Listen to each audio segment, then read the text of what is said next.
All right, all praises to the Most High. Man, welcome back, man. Kingdom Builders, Road Trippers. That's right. Akeem and Akatim, man. Brothers and sisters, mothers, fathers, aunties, and uncles, grandmas, and grandpas. Welcome back to the Road Trip Kingdom Builders. That's right, man. All praises to the Most High. Shalom. Shalom, man. Shabbat shalom on the other one, right? Shalom, man. Welcome back. Peace and blessings to you, your homes, your dwelling places, your children, your loved ones, your friends, and your pets, all right? All that good stuff that you need so much in your life, Mishpachah. Hallelujah, Selah. And we will give all praises, honor, and glory to the Most High, man. Shalom, shalom. Peace and blessings to your homes, your dwellings, right? Your children, your loved ones, your friends, and your pets, man. Little fur babies. And all praises to the Most High. Abana Yahweh, Bahashem Yahweh Shai, Waharuach HaKadosh, man. Let's dip in on that one, right? And my love and my respect goes out to each and every single one of you, Road Trippers, Kingdom Builders. That's right, man. That's right. That's right. So what are we doing? Oh, my goodness. What are we doing, family? What are we doing, Mishpachah? All right, so we're back here in the works of Flavius Josephus, the Antiquities of the Yahudim, right? And we're going to be reading chapter 10, man. Chapter 10, concerning the festivals and how each day of such festival is to be observed. Hallelujah, right? There's no notes, so we're just going to read this book. And hope that you all are edified in some kind of fashion or way, right? And you have something that you can take away from it, man. Something you can take away. All right. All praise to the Most High. So, if you have these scrolls available to you, please follow along with me. If not, then follow along on that blue screen online, right? And if you don't have that, then just sit back and listen, all right? I'm going to give you what you need. I'm going to read to the best of my ability, the best accuracy as I possibly can. And I promise you that, you know.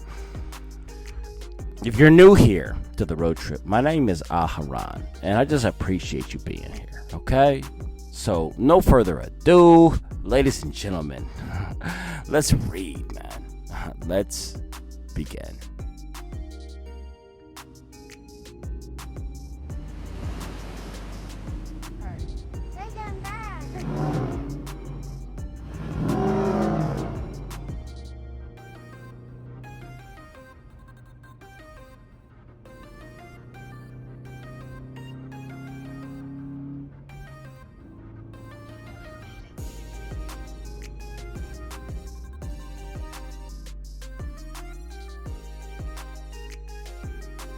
Chapter 10, concerning the festivals and how each day of such festival is to be observed, right?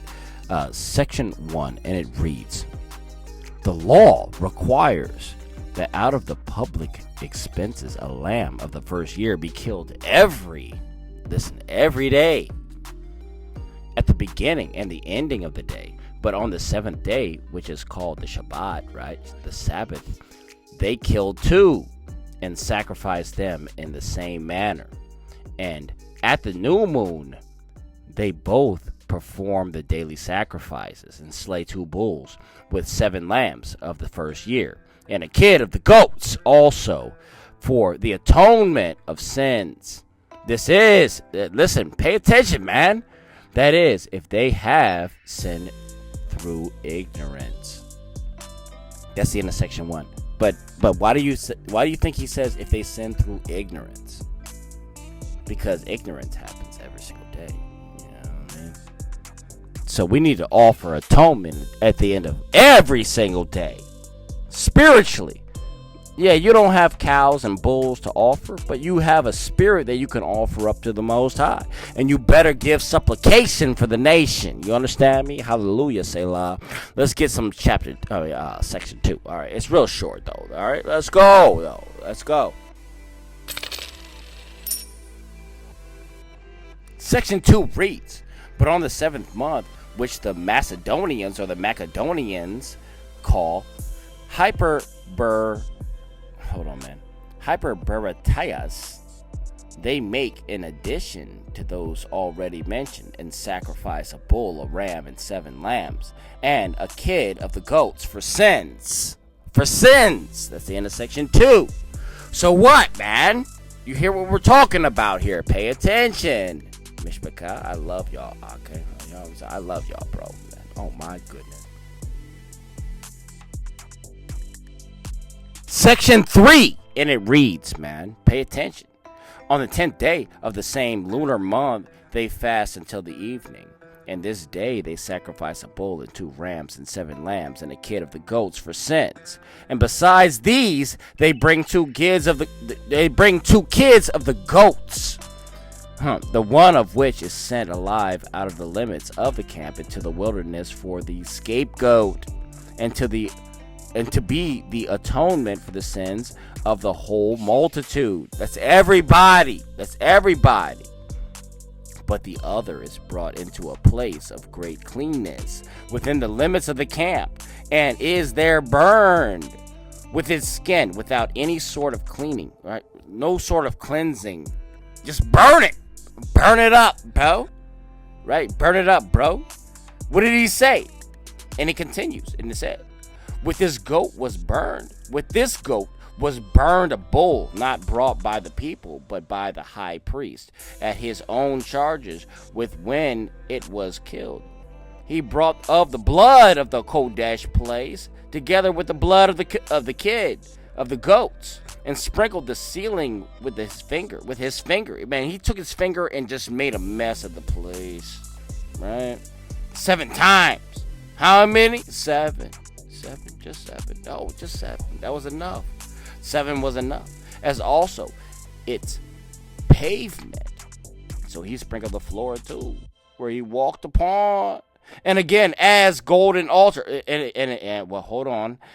again, as often toward the most Kodesh place and about the golden altar, he also at last brings it into an open court and sprinkles it about the great altar. Besides this, they set the extremities and the kidneys and the fat with the lobe of the liver upon the altar. And high priest likewise presents a lamb to Yahweh, the Most High, El Shaddai, as a burnt offering. What's up, man? Let's go, boy. That's the end of section 3. Are you with me? Oh, boy, I know you are, man. Let's continue this reading, man. Selah.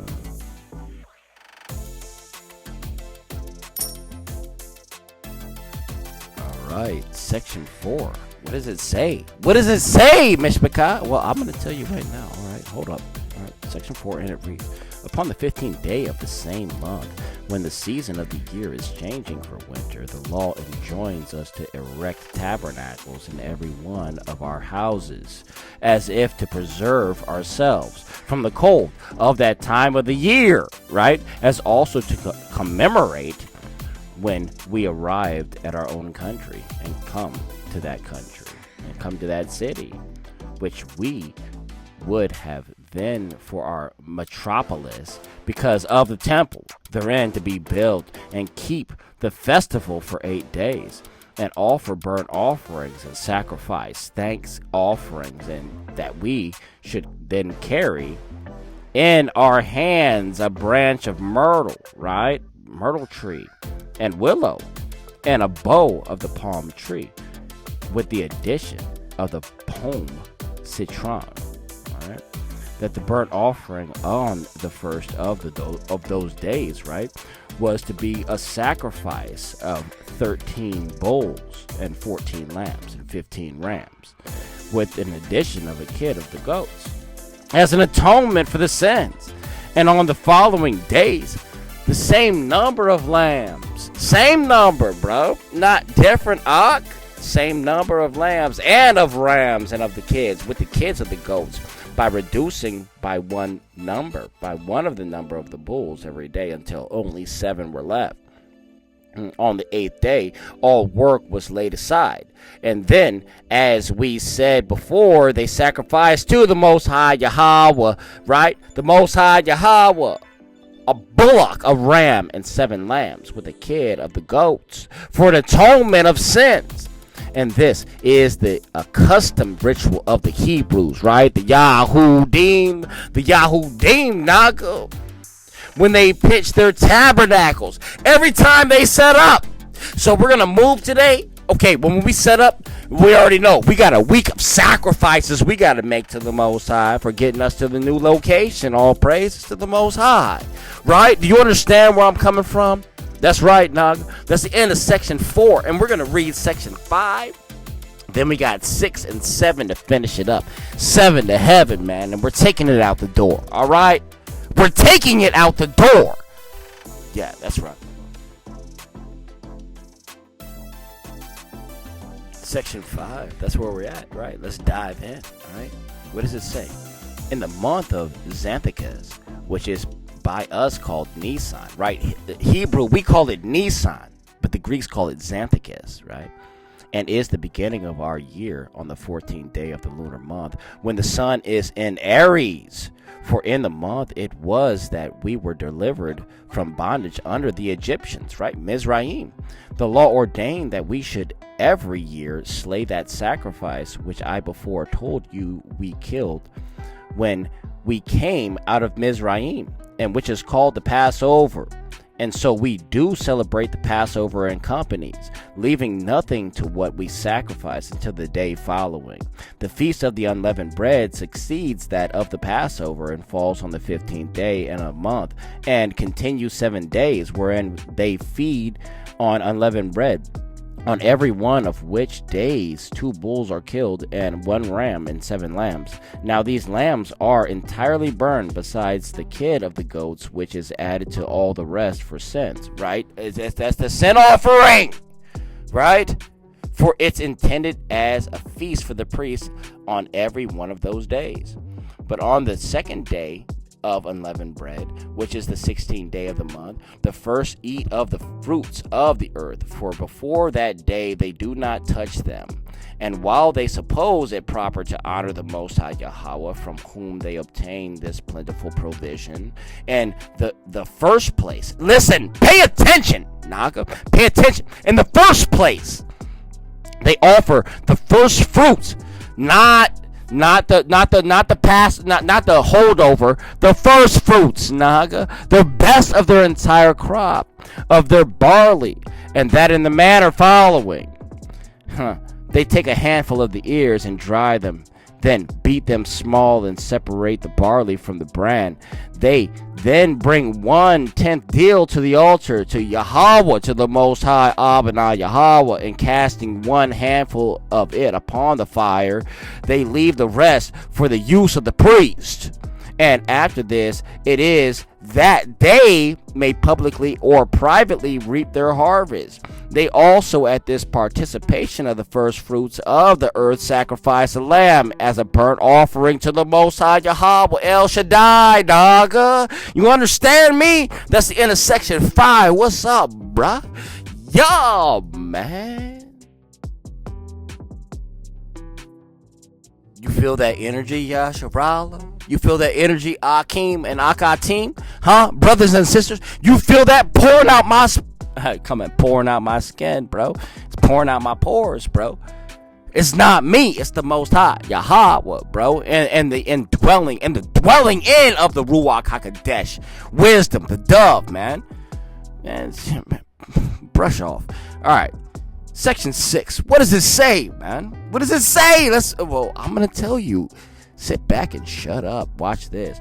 When a week of weeks has passed over after this sacrifice, which weeks contain 49 days, on the 15th day, which is Pentecost, but is called by the Hebrews Asartha, which signifies Pentecost, they bring to Yahweh, the Most High, right, a loaf made of wheat flour of 2/10 deal with leaven. And for sacrifices, they bring 2 lambs when they have only presented to them to the Most High Yahweh. They are made ready. Listen, they are made ready for supper for the priest. Nor is it permitted to leave anything of them until the day, right? You got to burn them to the day following. They also slay 3 bullocks for a burnt offering, and 2 rams, and 14 lambs, when 2 kids of the goats for sins. Nor is there a festival for which there is not a burnt offering. They also allow themselves to rest on each one of them, listen, they're resting too. They're resting. They're not doing stuff. Accordingly, the law prescribes in them what they are to sacrifice and how they are to rest entirely, and must slay sacrifices in order to feast upon them. That's the end of section 6. We got one more section, man. Let's finish this up and clean it up real nice, man. I wish I had Zakaria out here, man. That's my Ak, man. Each one, reach one. Love you too, bro. Let's get this work. Section 7, going to heaven, man. What's up? Let's do this, man. What does it say? What does section 7 say? Well, we're going to read it. All right. And it reads, however, out of the common charges, baked bread was set on the table of shewbread, right here. Are you paying? You see of shewbread. Yes. Without leaven. There's no leaven. That's why they're flat. There is no leaven. They're not baked out like they look like pancakes, naga. All right. Of shewbread without leaven, of 24 tenths deals of flour, for so much is spent upon the bread. 2 heaps of these were baked. They were baked the day before the Shabbat, right? The Sabbath. But were brought into the Kodesh place on the morning of the Shabbat, right? On the rising of the Shabbat, and set upon the Kodesh table. 6 on a heap. 6 on a heap. You got 6 on a heap and 6 on a heap. You got 12. Nahaga. Read and pay attention, right? Let's read. All right. Now, where were we at? 6 on a heap. 1 loaf still standing near to another. 1 loaf standing near to another. Right? Are we not representing? Are we not telling the truth? What's up? Let's read. All right. So, what's this? And it says, 1 loaf still standing near to another, where 2 golden cups full of frankincense were also set upon them. And there they remained until another Shabbat, and then other loaves were brought in to replace them, while the loaves were given to the priests for their food. And the frankincense was burned in that sacred fire, wherein all other offerings were burned also. And so other frankincense was set upon the loaves instead of that which was there before. Are you paying attention? They replace it every week, man. The high priest also at his own expense offered a sacrifice, and that twice every day it was made of flour mingled with oil and gently baked by the fire. The quantity was 1/10 deal of flour. He brought the half of it to the fire in the morning, in the rising, brought the half of it to the fire on the morning, on the rising, and the other half at night, right, on the noonday, and at the eve, the night, the departure of spirits, right, the shalom. The account of these sacrifices I shall give more accurately hereafter, but I think I have presented what for the present may be enough concerning them. You understand? And that's the end of section 7, thus the end of chapter 10. Hallelujah, say la. All praises to the Most High, and my love and my respect to my brothers and my sisters reading these scriptures and these scrolls. All right, let's get this word. Hallelujah, hallelujah. Yahweh Bahashem Yahweh Shai, right? And we're going to reconvene on the next one, right? Chapter 11 on the purifications. We're going to talk about the purifications. That's right, family. Mishpachah, Akim, and Akatim, right? Brothers and sisters, mothers, fathers, aunties, and uncles, grandmas, and grandpas, all that good stuff, man. Everybody in the house, man, in love. Right? Shalom and shalom. Peace and blessings to you, your homes, your dwelling places, where you stay at, right? Your loved ones, your children, your friends, and your pets, man. All that good stuff that you need so much in your life, Mishpachah. We want to bring all that to the forefront. We want to bring it all to the table, man. And he will prepare a table before us. He's going to prepare that table in front of us in the presence of who? Our enemies, Naga. He's going to prepare that table before you in the presence of your enemies, and no weapon formed against you will prosper. But thanks for being here with me, Kingdom Builders, Road Trippers. Yes, Shalom and shalom, man. Those are real peace and blessings, bruh.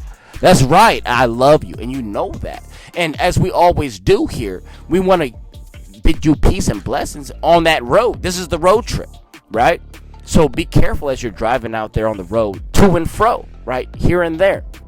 Let the Most High guide and direct you, okay? Okay. And as we always say, man, you know the program. All praises to Yahweh. Yes, all praises to Yahweh. Bahashem Yahweh Shai. Glory to Yahweh Shai. Honors to the Ruach. Wisdom, my love, and my respect goes out to you. That's right. That's right. And until we speak, until we read again, man, you already know the deal. I love you. And I'll see you soon. All right, man. All praises to the Most High. Yo.